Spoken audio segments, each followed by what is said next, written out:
ladies and gentlemen, week 1 of Big Juice Season 5. Now, accidentally just leaked my team for Biff. Had to restart the recording. We're only like 10 seconds in, so it doesn't matter. But anyway, you're here. Season 5 of Big Juice. It is 4 in the morning. So definitely need to record this and try to get to sleep again because I fucked up my sleep schedule for about the 80th time this week. But we are here, and big predictions coming in. I mean, hey, I'm excited to get the season started. I think everyone has a pretty threatening team, and with a 9-week season, I mean, it's going to be going by quick. So you definitely want to get off on the right foot. Obviously. But yeah, I mean, the real race is to like 4 or 5 wins. If you can get that 4 or 5 wins, you're pretty much like guaranteed playoffs, assuming your differential isn't super shit. But race to 5 wins is the name of this season. Race to 5 wins. But starting off, I always gotta start with my games because I can't speak on them too much, obviously. But me and Biff, it's a very interesting matchup. There's a lot of things that can go both ways. I think the most interesting thing to note is I have announced that I am going to be bringing Hearthflame Fire Ogerpon to this game. So, the interesting thing is going to be, how does Biff work around that? How does he prep against it? And another interesting thing to note, for the first time ever, Triple Terra in Big Juice. Diplin with the Fairy, Fighting, and Steel. Definitely gonna be an interesting game. Don't really, I have my idea of how this game is gonna go, like play by play, and like what I need to do to win, obviously. But yeah, I'm just excited to start playing, man. I'm excited to start playing. But Biff knows that I'm bringing the Fire Mask, obviously, with the restrictions on Ogerpon we have in place. I do think Biff has a pretty good team, especially in the mine. There's like some weird shenanigans he can do, but I think I have the answers to it. So rather than wasting everyone's time, I'm just gonna say 2 of me. Just got out of finals out of an undefeated season. Lost to Tanner in finals, unfortunately, but until I start slowing down, I'm not gonna bet against myself. So yeah, I'm gonna say 2 of me. I can see Biff taking the game off. No disrespect to Biff. We had a pretty decently close set last season, but I think me and the Ogerpons can hold this one down. So let's move on to the next game. Mnez and Tabs. Mnez has shared his team with me, so I don't want to get too much into it again. That's why I'm going over this game second. But Breloom goes crazy this game, just off matchup. Goes very hard. Really, Mnez's only switch in is like Victini and Decidueye. But with the Terra Rock Tomb, that's going to be hurting. That is going to be hurting. Mega Blastoise makes his return since winning a chip in Season 3. So maybe we see some Shell Smashing shenanigans here. You never know. Gliscor with the recent addition to Toxic Spikes and Spikes. Could also see some big hazards getting up this game. Off matchup alone, it's tough. It's because Tabs is fighting and rock on Breloom, and Mnez is just stab for Cleaver. So I mean, Tabs is just gonna have to play around rocks the whole game, which is slightly annoying because of Blacephalon. If he's not Boots, Blacephalon's getting chipped down a lot. But Tabs does have good defoggers in Rabombe, Weezing, and Savali, and he has, in my opinion, one of the best spinners in the format with Mega Blastoise. So it'll be interesting because I do think Blastoise and Breloom have good matchups here, but I also think Mnez can pull some shenanigans out. I do think there's some things that Mnez has in his back pocket. But off matchup, I would probably say 2-1 Tabs. No disrespect to Nez, I do like his team a lot, even though he did get sniped pretty badly in the draft. But I think if we're talking just off matchup, I think Tavs should have this game. But with Tavs, you never know what kind of version of him you're getting. So I'm still gonna say 2-1 Tavs. I think it'll be a good game. Hell, this could be game of the season week 1. I mean, that's what happened last season with Tanner and Noah. But yeah, this should be a very good game. The MNAS and Tavs story as old as time. Should be a very good game. But off matchup, I would have to give it to Tavs. Next up. You know, I had to, Sal, I had to do it to you. I had to put you against Josh week 1. The guy who knocked you out of playoffs, you finally get your revenge. And it's not, it's not the greatest for you, because you gotta go up against Dragapult again. But this time you gotta go up against King Gambit. Luckily for Sal, it is not Terra Gambit like it was last season, but a Gambit nonetheless.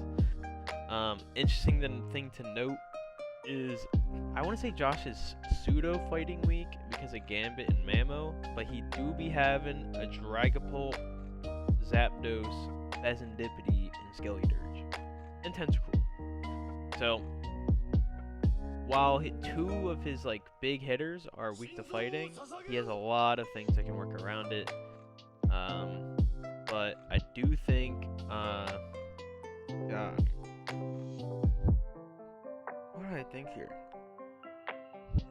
Pretty much every week ever, I think Specs in it. I mean, this is an Amherst Incarnate's first season, so this is a big introduction. But as pretty much standard with most draft leagues, I think Specs and Amherst can pretty much win this game on its own after Skeledirge is dead, because he's Terra Fairy and Water, which it's tough because Sal's Terra Ground, so you Terra predicting the Earth power, or do you say Fire predicting the Moon Blast? I don't know.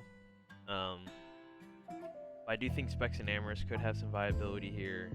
Obviously, you have to be wary of Mamo Ice Shard, because Mamo actually has a pretty good matchup here. It beats an Amherst, Clodsire, and Superpower can deal with Pharaoh, but you're taking a lot of chip. I think this is pretty 50-50 because, again, Medicham just shuts down Mamo and Gambit. And, I wouldn't say shuts down Gambit because late game, Gambit can just sucker punch by one-shot Medicham. But in the early to mid, Medicham should do pretty well. Ice Punch for Zapdos. Skeledirge maybe Terra Fairy this game. I think that is the most reasonable because of the Latios and Medicham. Yeah, probably Terra Fairy, because you don't want to be Terra Water for bundle freeze dry. But anyway, God, who do I give this to? Pult is a big issue this game. Pult is definitely a big issue this game. This is crazy. I mean, history said it was Josh. Last 2 times, I mean, first time they played wasn't super serious. The second time they played, Josh won pretty commandingly. Granted, the matchup was in his favor, but even here, Zapdos can Ice Punch this. Medicham can Ice Punch the Zapdos, but if he gets static, that's super bad. And you can't just hard switch bundle on the Zapdos, because if he Thunderbolts or Volt Switches, you're just dead. And no, he's not gonna be Volt. He's gonna be U-turn this game because of Clodsire. But yeah, this is a tough game for Sal. Tough game for Sal. I'm gonna go 2-1 Josh. Could be a hot take. Could be a hot take. But I'm gonna go 2-1 Sal. I think Sal with the 2-1. Not Sal. Josh with the 2-1. I think Josh with 2-1 feels safe to me. Again, I don't want to cap my voice out too hard, but Mamo is a big issue for his team. Because again, even Mamoswine can bring freeze dry for the Mantine, and that's not really eating it well. So yeah, I would give it to Josh 2-1. I definitely think Sal can make it close, but season past, I think Josh just has a good matchup into him. So we will see. Next up, we have the savior of Season 5 versus Nick. This is crazy because initially I would say Annihilate is pretty crazy. Even without Terra, I think Annihilate is still pretty good. But a Terra, I mean, it's Terra Water, which, you know, is more defense. Or no, is he Terra Water or is he?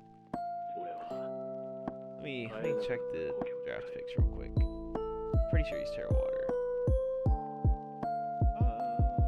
Yeah, he's Terra Water Hoopa. So, Terra Water Hoopa, pretty solid here.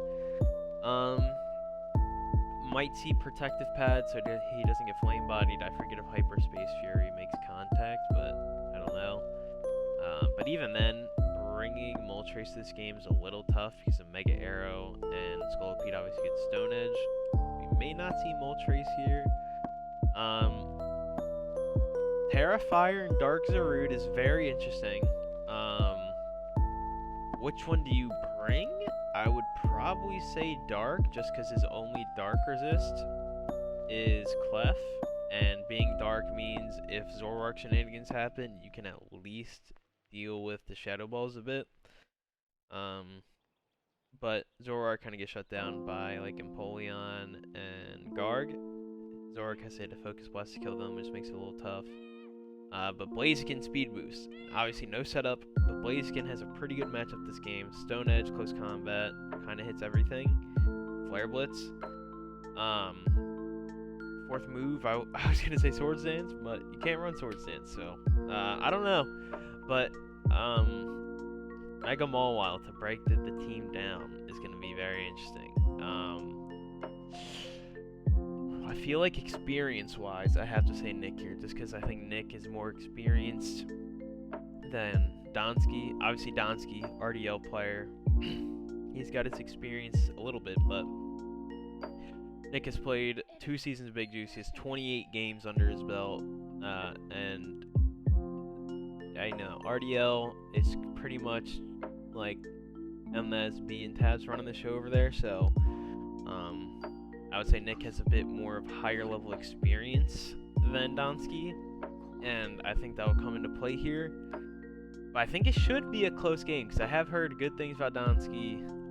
I'll say 2-1 Nick. I'm going to be giving it to Nick, but I definitely would not be sleeping on Donsky too much because obviously Empoleon got pretty buffed. Obviously, we've been using Roost Empoleon because of Floods and Arceus, but officially getting Roost is big. Potential sticky webs is always a big deal. Obviously, it's not going to affect Aerodactyl, but it can leave Blaziken and Scolipede behind a turn because they have to waste a turn of speed boost to get back to neutral. So sticky webs are potential, maybe not super likely. Maybe we see a Taunt Arrow lead to shut that down, but yeah. I would say 2-1 Nick, but I think this is going to be a very close game, and yeah. Next up, we have the newly branded Roman Rayquazas versus the Saskatchewan Suicunes, Mr. Chris Kyle himself. I'll be honest, Wu does not have a switch in to Superior on this team. Not a single one. Terrifier Superior 6-0's his team. Yeah. Yeah, Wu doesn't have a switch into Terrifier Superior. I'm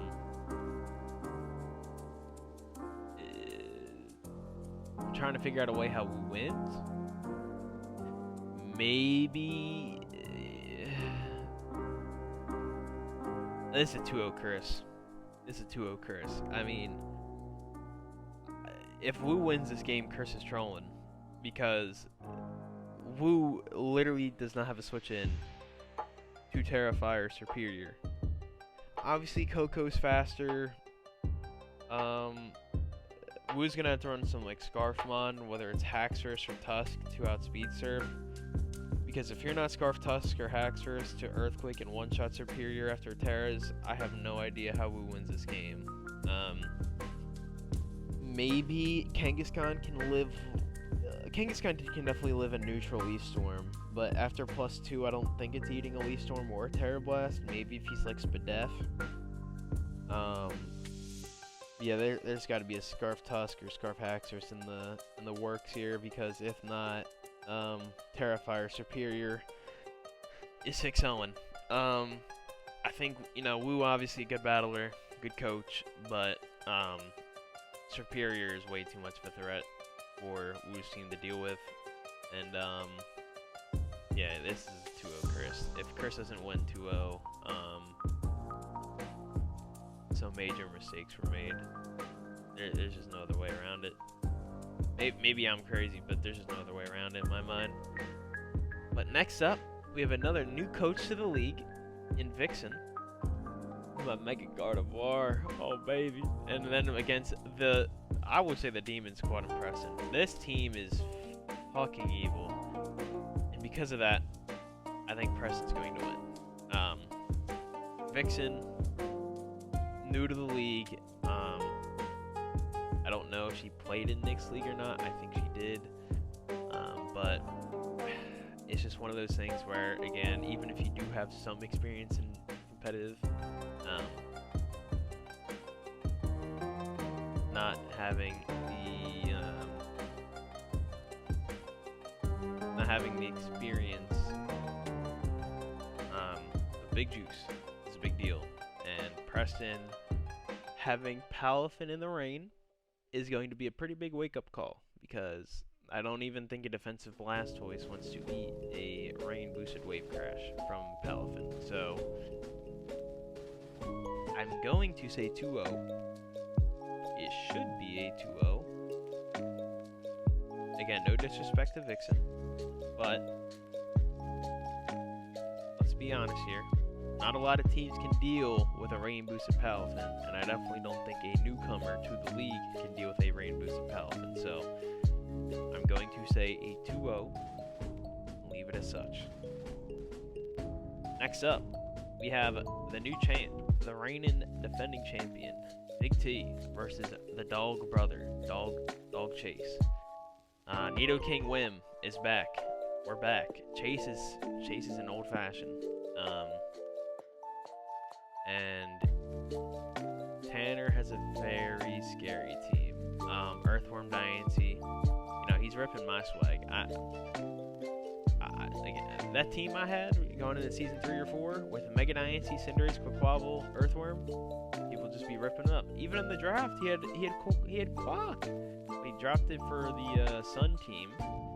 I think it's interesting because on one hand, Sun is good because it weakens Manaphy, and obviously things like Sandy Shocks can go kind of crazy into Chase's team, but at the same time, you're giving Darmanitan a Sun boosted Flare Blitz, which Tanner's team has -2 switch-ins to.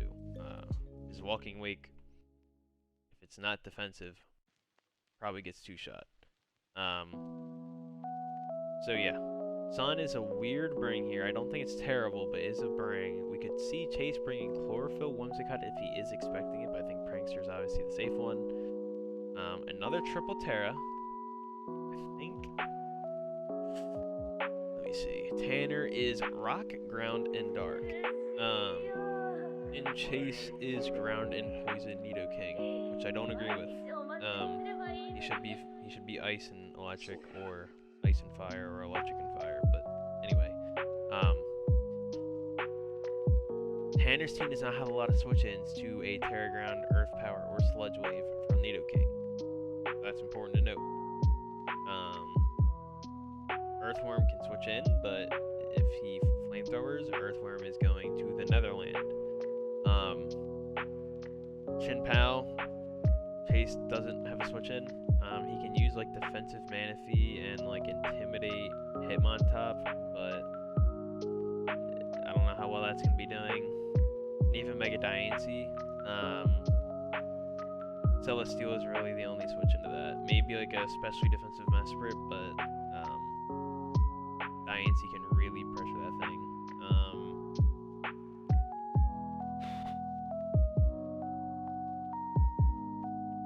Listen, just because of Chinpao, again, Chase had a pretty good season last season. I don't want to cap on the kid too hard. He's my dog, but things like Chinpao is just very, very hard to deal with. We saw it season 3 with Emnez. That thing's an absolute menace. But I'm gonna say 2-1. I think Chase can make it close,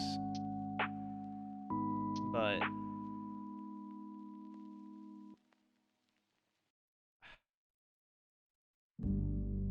maybe 2-0 Tanner. Chin Pal's very tough for Chase to deal with. It just is. Maybe we see the Acid Armor Manaphy, but even then, Sandy Shocks can pressure it out. This is tough. Yeah, I'm gonna say 2-0 Tanner. I'm sorry, Chase, but you already know he's gonna be Shell Smash Torterra. It's just a matter of what mon do you bring. The Mirror Herb on? Do you bring it on Nidoking? You bring it on Manaphy? You bring it on Gengar? You gotta bring on one of them. You gotta bring Mirror Herb against Tanner every week because you know he's gonna be Shell Smashed with Torterra. He did it season 2.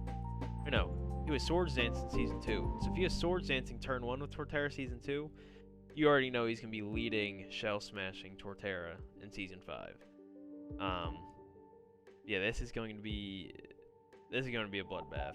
One way or another, this is going to be a bloodbath, and just based on fear factor, because again, we don't have any data on these teams yet. I gotta give it to Tanner. The Diancie Chin Pao is just it's too scary. It's too scary. So, yeah, I would say 2-0 Tanner, but I wouldn't be surprised if Chase took a game off of him. Next up, another new coach, the Sting City Crogunks in Shady versus B, who just came off a pretty solid season with your Shifu show. Now he is back to play Mons again. We have Terra Ground and Terra Flying Excadrill versus Terra Fighting and Terra Grass on the Leaves. Leaves gets hard walled by Rillaboom because he's not Terra Fire. I wish B was Terra Fighting and Fire. Grass is a little weird. I don't hate it, but I think Fire's a little bit better because Leaves can't hit the grass types, and there's a bulky grass type on the other team. I can also win the Terrain War. So that's a pretty big deal. Rillaboom is 100% coming to this game. So what does B do to stop that? Probably brings Entei and Torn. I mean, you probably bring Torn to every game, but Torn a little bit tough because you got to run Superpower this game because of T-Tar. And he has Togekiss, Typhlosion, and he also has a Terrifying Drill, which I just, maybe I'm leaking the secret sauce a little bit here.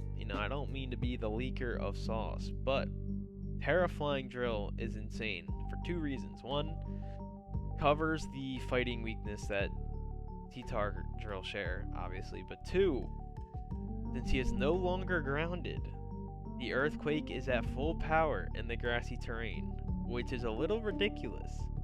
And even then, Drill also gets high horsepower, so he can do Terra Ground high horsepower and hit incredibly hard.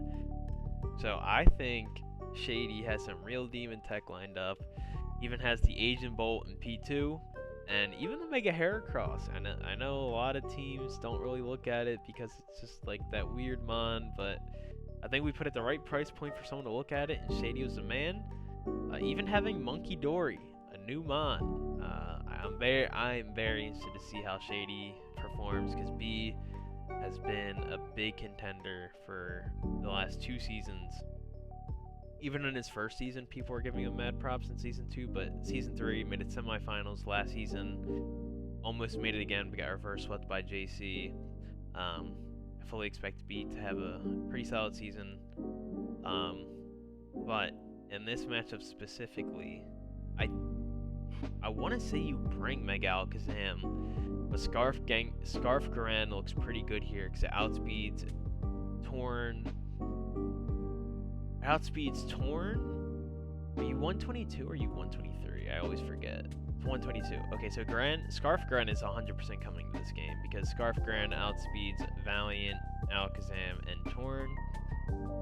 Outspeeds Booster, Leaves, and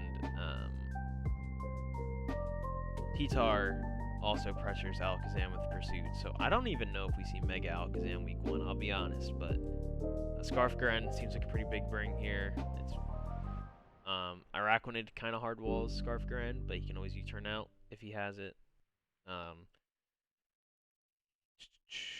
Heracross is not the most likely bring here just because of B's top 3 with Torn, Valiant, and Alakazam. I think this might be the game where just neither Mega comes out of fear. Knucklesack could be a good bring if B is afraid of the Typhlosion. I think Knucklesack is pretty good into that, but Drill, Gran, Rillaboom kind of make Knucklesack not as approachable. Donphan, it's a pretty good wall into Drill T-Tar, but again, Monkey Dory, Gran, and even Rillaboom.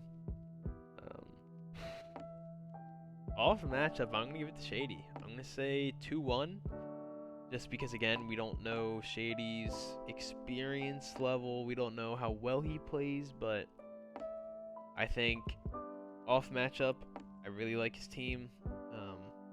Booster Valiant isn't going to be the biggest deal. I don't even know if B might try to contest the terrain, but he's definitely not winning the terrain war in my mind because Pincurchin is just a terrain bot. You know what I mean? Like, Pincurchin isn't doing a lot. It's literally just there for terrain. The Rillaboom can actually do stuff. Yeah, I mean, I'm going to give it to Shady. I think the matchup is pretty in his favor. And again, I'm going to say 2-1 just because it's B. He's a top-end coach. He's a pretty solid battler, but I think matchup-wise, Shady's definitely got some big threats going into the B-man. So let's move on to the next one. Returning coach from Season 1, a full year ago, over a year ago, in Jake, returning with a pretty evil squadron. I mean, Terra Normal Dragonite and Fluttermane, not a lot of switch-ins to those two. Against the Terraformers and Croc with the Terra Normal and Terra Ghost Komodo. Terra Ghost is very, very good here because you're immune to body presses and facades from Aggron and Ursaluna, and if you're the bulletproof, you are immune to the you're immune to the shadow balls from Fluttermane. So I think Terra Ghost is actually probably most likely coming to this game because you also immune the extreme speeds from Dragonite, which is why Terra Ghost Komodo is insane. Terra Normal, Terra Ghost, in my mind, Komodo's two best Terra types, and it's showing on full display here because Terra Ghost is putting Jake in a pack. I ain't gonna lie. You know, Croc has the Aurora Veil with Ninetales, which is crazy. You know, Jake does have Defog with Feeny, but that is his only Defogger.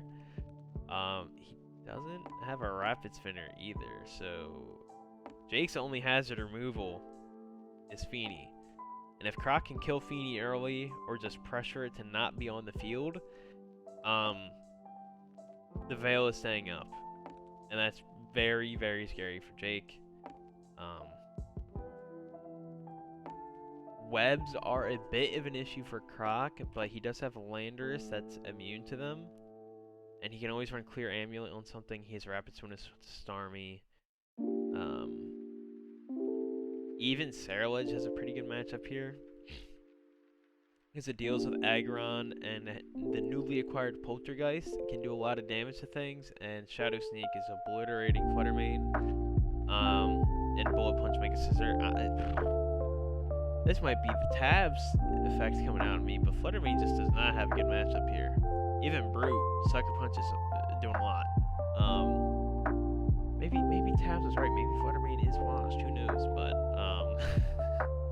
Fluttermane definitely rough matchup here. Obviously late game Fluttermane things, he can always play around it. He can always get to that late game and then just start clicking Moonblast or Shadow Ball. But Croc is a lot of things. Croc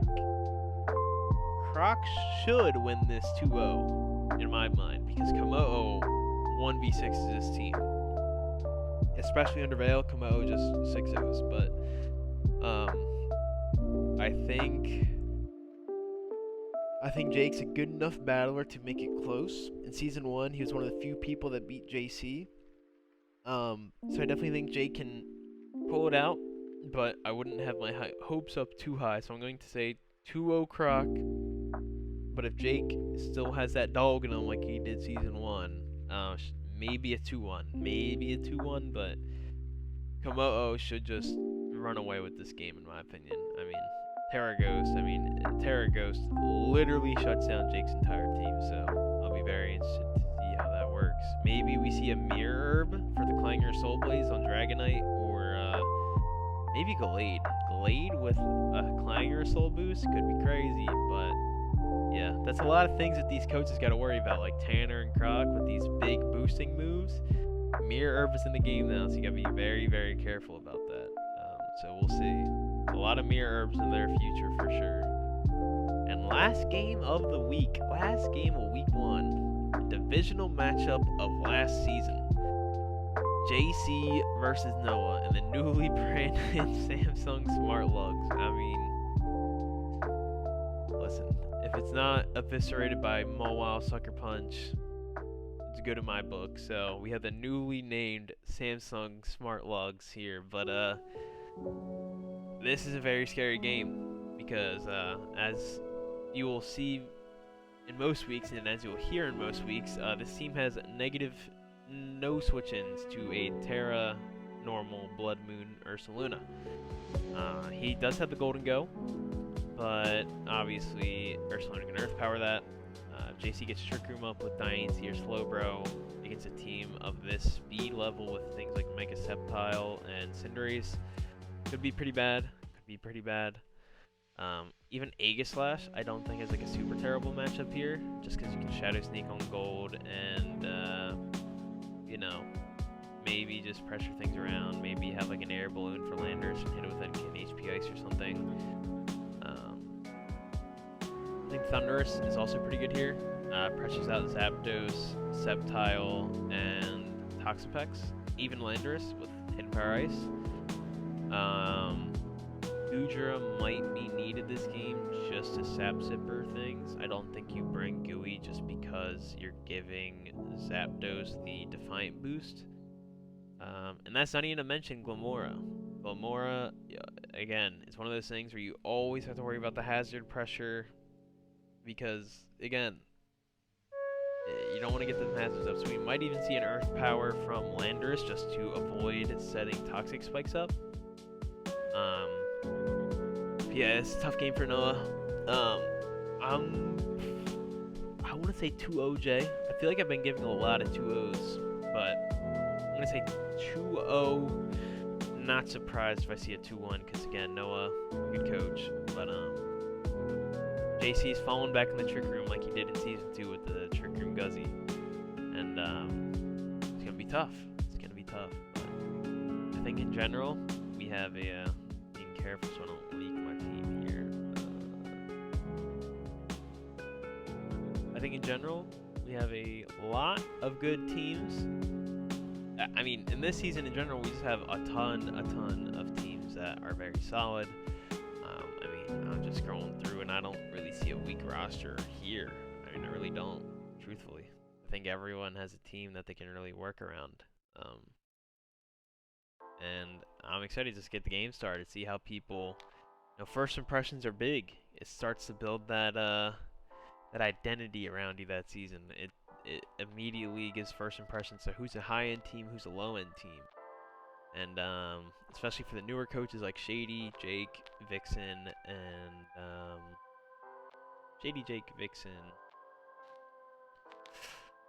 and Donsky. This will be a big first impressions because, again, I think Shady has a good matchup in B. I think Donsky, what did he play? He played Nick. I think Donsky's matchup in Nick is like kind of 50-50, but again, I think experience-wise, Nick should have it. Vixen, I'm praying for her. And I forget who else. Whatever, Donsky, Shady, Vixen. I'm losing my mind. It's 5 in the morning. So, with that being said, oh, and Jake. Yeah, Jake's matchup is pretty terrible too. So yeah. Yeah, I'm gonna get on out of here before I accidentally leak my team against Biff for the second time tonight. And 35 minutes into a video, I definitely don't want to do that. So we are going to get on out of here. And yeah, that is my predictions for week 1. So tell Bozo if mad.